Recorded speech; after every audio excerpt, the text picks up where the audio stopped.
Paano kung ang sikreto sa mas mahabang at mas malusog na buhay ay kasing simple ng pagkain ng tamang prutas araw-araw?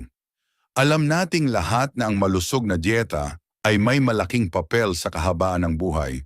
Ngunit maraming tao ang hindi nakakaalam na ang ilang prutas ay naglalaman ng mga makapangyarihang compound na maaaring pabagalin ang pagtanda, protektahan ang puso, at panatilihing matalas ang utak hanggang sa iyong ika-70 taon at higit pa.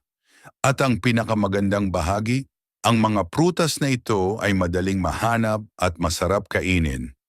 Sa video na ito, ibubunyag namin ang 5 milagrosong prutas na dapat kainin ng mga senior araw-araw para mapakinabangan ang kanilang kalusugan at tumaas ang tsansa na mabuhay hanggang 100.